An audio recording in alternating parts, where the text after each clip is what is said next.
Hola amigos y amigas de Adapta Agua, les doy la más cordial bienvenida a este segundo capítulo de este canal donde hablamos exclusivamente del agua en Chile y en vistas también del proceso constituyente que ya estamos viviendo en nuestro país. En este segundo capítulo hablaremos del derecho humano al agua y de las posibilidades o restricciones que podríamos tener para incluirlo en una nueva constitución. Y para eso este capítulo va a ser muy especial porque tenemos un invitado de lujo. Él es abogado experto en derecho de aguas, de hecho fue ex jefe de la unidad de litigios de la Dirección General de Aguas. Don Rodrigo Torres. Rodrigo, te doy la más cordial bienvenida a este canal y agradecerte la colaboración y la presencia en este capítulo. Muchas gracias, Cristian. ¿Cómo estás? Aprovecho de Bien, saludar a todos y a todas, a todos los espectadores de este canal. Así que muchas gracias claro. por tu invitación. De nada, pues gracias a ti por participar y por apoyar también esta iniciativa que tenemos, que en el fondo es poder informar también a toda la gente que está interesada en este tema. Yo sé que hay muchas constituciones en el mundo que el derecho humano al agua lo tiene explícitamente consagrado en la Constitución. En este caso nosotros en Chile no lo tenemos. ¿Tú crees que eso debería incluirse? ¿Y qué rol podría jugar ahí o qué controversia podría tener con el artículo 19, numeral 24, inciso final, que es el que otorga la propiedad privada sobre el derecho de agua? Sí, mira, yo creo que efectivamente debería estar consagrado. Va a haber una tensión. Yo creo que es natural. Creo que es muy bueno que exista también. Mira, yo creo que primero, para poder responder esa pregunta, creo súper necesario hacer un contexto general de cuál es Ya, la legislación constitucional y legal que tenemos hoy día respecto del régimen de las aguas, porque siempre es bueno saber desde dónde se parte para saber en definitiva hacia dónde vamos, ¿ya? Como bien tú dices, efectivamente, el concepto o el recurso natural agua, en realidad, solamente está regulado a propósito del derecho de propiedad en la Constitución. Tal como tú dices, efectivamente, la única vez que tú vas a poder encontrar la palabra agua en la Constitución es a propósito del derecho de propiedad en el artículo 19, número 24, inciso final, que en particular protege la propiedad de los titulares de derechos de aprovechamiento de agua que han sido reconocidos o constituidos en conformidad a la ley. claro. Reconocidos son aquellos ancestrales o aquellos constitucionarios que efectivamente son sometidos a algún procedimiento administrativo o judicial para poder ser reconocidos a través de estos títulos, ya sea la sentencia o una resolución de la DGA o bien otro organismo que tenga competencia en materia de agua. Y los constituidos son derechamente aquellos que el director general de aguas, a través de una resolución, constituye en favor de un particular o de un titular en, en particular, como bien te decía.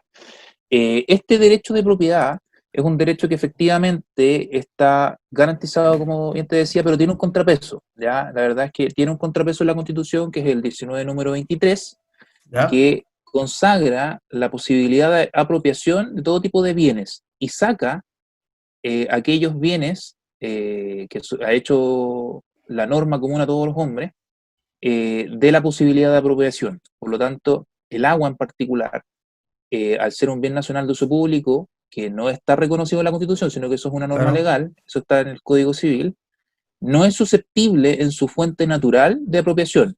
Lo que tiene el particular es un derecho de propiedad sobre el derecho de aprovechamiento a este caudal, ¿ya? Esa es más o Claro. menos la figura, existe. Entonces, un régimen que existe un triunvirato, existe el recurso natural, que es el bien nacional de uso público, que pertenece, por lo tanto, a la nación toda, y eso está consagrado en el artículo 595 del Código Civil, lo saca del comercio de la Constitución a través del 19 número 23, pero a su vez le otorga la facultad de consagrar una propiedad a un titular para poder extraer este recurso natural de la fuente y, por supuesto, una vez extraído, pasa a ser parte del patrimonio en caso de que sea consultivo. ¿Ya? No consultivo es aquel que se debe devolver a la fuente.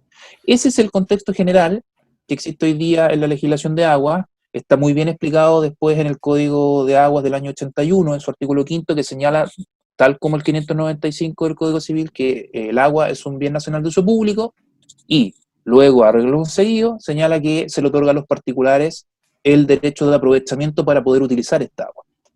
Eso es el contexto general en el que estamos hoy día. No existe consagración ni constitucional ni legal respecto del acceso humano al agua potable y saneamiento. Yo creo que Claro, efectivamente debería existir. ¿Por qué? Hoy día en realidad yo considero que es casi un imperativo, porque existen distintos tratados internacionales que así lo han reconocido. La verdad es que están así que efectivamente existe el Pacto San José de Costa Rica, por ejemplo, que lo reconoce a propósito de la vida digna, en su artículo cuarto. Está el convenio o tratado internacional del adulto mayor, que lo reconoce en el artículo 25, y también, por ejemplo, la Convención de los Derechos del Niño, a propósito del agua salubre, en el artículo 24.1. Por lo ya. tanto, hay legislación internacional que reconoce el acceso al agua potable y saneamiento como un derecho humano. Por lo tanto, hoy día es un imperativo reconocerlo. No debemos olvidar también que los convencionales constituyentes en el futuro tienen un rayado de cancha bien claro. Esos límites son, entre otros, las sentencias firmes y a su vez los tratados internacionales ratificados por nuestro país. Entonces, en definitiva, aun cuando siempre se ha hablado de hoja en blanco, eso en realidad es un poco de metáfora. O sea, esta hoja en blanco tiene ya un marco. Claro, y ojo que este marco efectivamente reconoce, como bien te decía, el acceso al agua potable y saneamiento como un derecho humano, pero también reconoce el derecho de propiedad. Hay que tener mucho ojo con eso. Tanto en la Declaración Universal de Derechos Humanos, en su artículo 17, como en el Pacto San José de Costa Rica, en el artículo 21.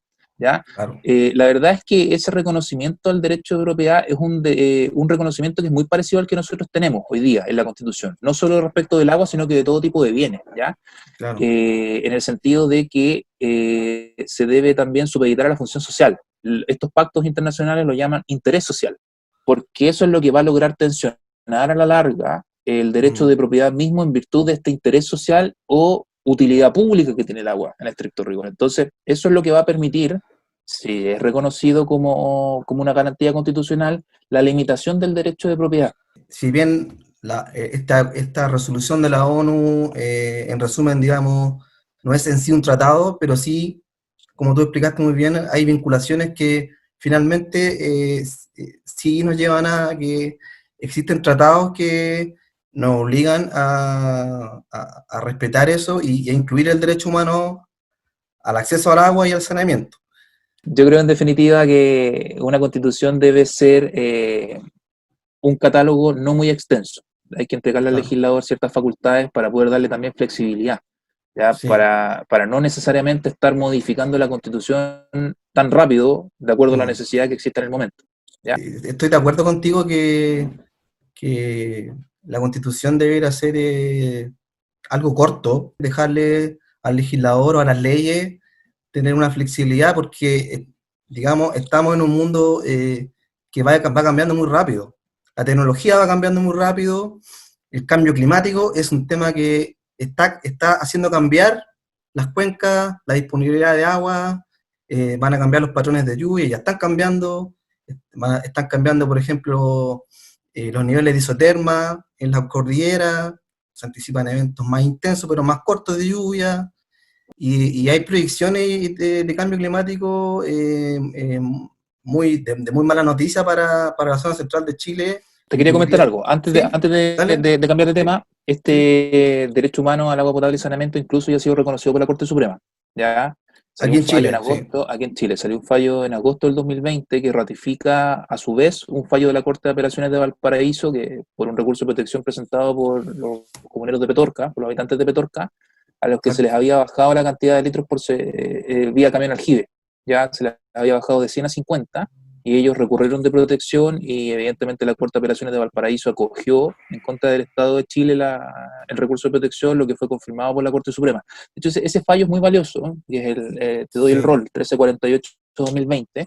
porque tanto el ministro Muñoz como la ministra Sandoval hicieron sendas prevenciones recurriendo a una batería bastante importante de tratados internacionales para poder fundamentar su voto en favor del acceso al agua para consumo humano y saneamiento como un derecho fundamental. Claro, es bastante importante el fallo, marca un precedente, como tú dices, y en cuanto también marca un precedente que es un tema que no lo vamos a discutir ahora porque puede ser largo, pero ¿cuál es la cantidad de litros por persona diario que significa asegurar este derecho humano al agua para consumo y para saneamiento? Lo que te quería preguntar o pasar al tema que se está discutiendo mucho, sobre todo en la reforma actual del Código de Agua, que se está planteando que los nuevos derechos de agua tengan una temporalidad. Bueno, efectivamente, como bien dices tú, a lo que te refieres al boletín 7543-12, esta es la tramitación que comenzó el año 2011, y efectivamente uno de los cambios más importantes, de lo que se ha denominado como el corazón de la reforma, es cambiar el paradigma, cambiar de derechos indefinidos a concesiones administrativas temporales, ¿ya? Las concesiones administrativas van a ser de 30 años. Hasta el momento eso es lo que se ha aprobado. De hecho, se aprobó esta modificación por la Comisión de Constitución hace aproximadamente un par de meses, puede ser, un mes, un par de meses, porque hoy día actualmente se está Sí, debatiendo. Y en definitiva ya se establece, o va el proyecto en ese sentido, que el derecho de aprovechamiento de aguas en el futuro, una vez aprobada la reforma, va a ser una concesión temporal, a 30 años máximo, y ya, mínimo solo en caso de los no consuntivos 20 años, y en claro. el caso de los consuntivos no tiene mínimo, ¿ya? Eso va a ir ligado directamente al momento de la prórroga, evidentemente a la real utilización del recurso hídrico, o sea, la existencia de obras suficientes para poder captar la totalidad del agua que se tiene a través de esta concesión administrativa. En caso que tú tengas menos, se te va a renovar por menos, solamente lo que ocupas. Y también hay ciertos criterios de sustentabilidad de la fuente. La verdad es que ese proyecto de reforma al Código de Aguas es bien grande, trae Ya, muchas reformas. Yo al menos he podido dimensionar 4 ejes principales. El primero efectivamente va ligado a los usos prioritarios del agua, que hoy día el código no tiene. Ahora la reforma trae usos prioritarios, que es uno de los ejes, y a propósito de lo que tú bien mencionabas, en el futuro cada cambio de uso va a deber ser informado al servicio, y evidentemente el servicio va a poder hacer un análisis. El servicio, cuando me refiero al servicio, es la Dirección General de Agua, ¿ya? claro, ya, Van a poder revisar si efectivamente existe una afectación con este cambio de uso, y a lo mejor va a poder ser limitado, ¿ya? En la extracción, o bien limitada a la concesión administrativa en virtud de una eventual afectación a la sustentabilidad de la fuente natural de donde se extrae, ¿ya? exacto. Eso es uno de los cambios, va ligado al eje de usos prioritarios también. Tiene un segundo eje que es un eje ambiental, trae una batería bastante grande de normas nuevas para poder mantener o resguardar la sustentabilidad de los acuíferos y de las fuentes naturales superficiales, ¿ya? Mejora todo lo relacionado con caudal ecológico.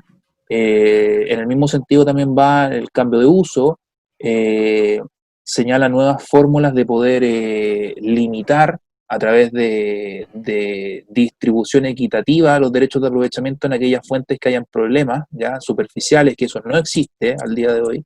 Mm, Eh, Se cambia, por ejemplo, el paradigma respecto de la limitación en los acuíferos, porque hoy día la limitación en los acuíferos de extracción, cuando son acuíferos que evidentemente están con grave afectación, dice la norma, se cambia y ahora va a ser riesgo de afectación. Evidentemente es bastante más alto el estándar que se debe cumplir hoy día para que se deba o se pueda limitar las extracciones de manera equitativa en los distintos derechos de aprovechamiento constituidos en esa fuente natural.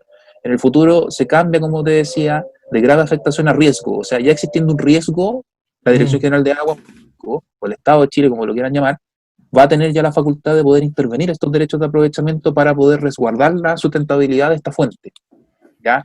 Entre claro, otros cambios que son bastante importantes en materia ambiental. Bueno, el más importante o el más conocido, como bien tú señalas, que sería el tercer eje, que es lo relacionado con el cambio de concesión administrativa, en este caso claro. temporal, y Sí, finalmente información que es solicitar estos usos, solicitar información, se va a caducar derechos de aprovechamiento que no estén inscritos, tanto en el conservador como en el catastro público de aguas. La verdad es que sí. propende la reforma también a obtener información que permita dar una gobernanza total sobre el derecho de aprovechamiento.